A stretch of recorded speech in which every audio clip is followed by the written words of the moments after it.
I had already learned, by the time of the funeral, how to stand still while people projected things onto me. Grief, they expect, looks a certain way. Mine didn't. It sat low in my chest, quiet, almost procedural. I signed papers, accepted condolences, nodded at words that blurred together. I was functioning, which some people read as strength and others as permission.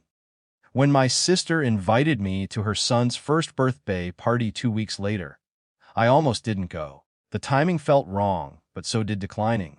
In families like ours, absence is always interpreted as a statement, so I went.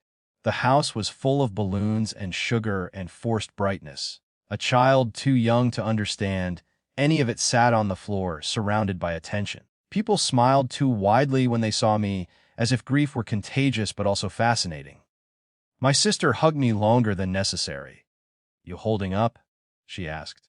That loudly enough for others to hear. I said yes, because that was easier than explaining the difference between holding up and holding together. I noticed, even then, how often she looked at me. Not with sympathy, with assessment. When she asked everyone to gather, it didn't feel spontaneous. It felt rehearsed.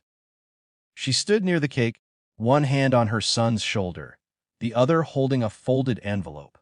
Her voice had that steady confidence she uses when she believes she has moral ground. "There's something I need to say," she announced. The room quieted. I felt it before she said my name.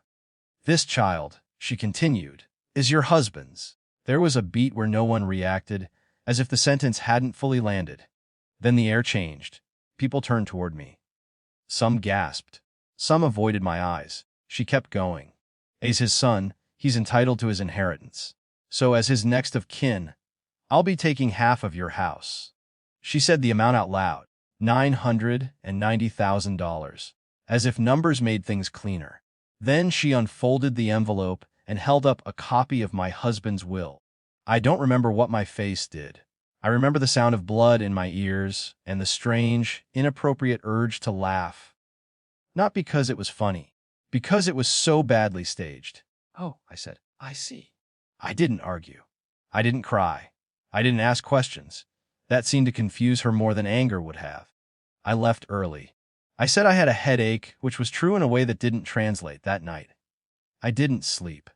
Not because of fear exactly, but because my mind kept drifting backward. Small memories surfaced. Conversations that had once seemed insignificant.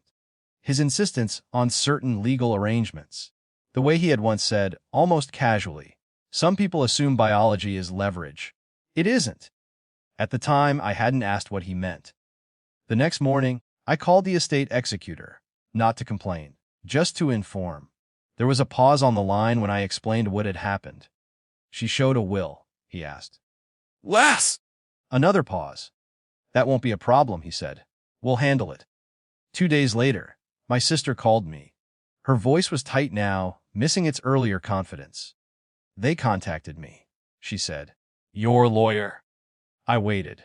"They said the will I have isn't valid." I said nothing. I said it doesn't match the registered version, and that there's a trust. Still, I stayed quiet. "For you," she added, as if the word tasted wrong. The external shift came not with shouting, but with documentation.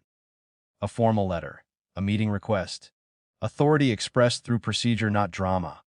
The will she had was real in the sense that it existed. But it was outdated, superseded, conveniently incomplete. The registered will named no other heirs. The house was protected. The estate structured deliberately to prevent exactly this kind of claim.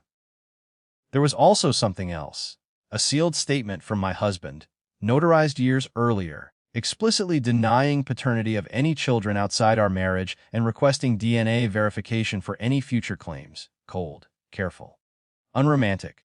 My sister stopped calling after that. The family didn't rally around me. They didn't need to.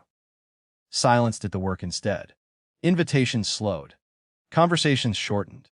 The narrative shifted without anyone acknowledging it had existed.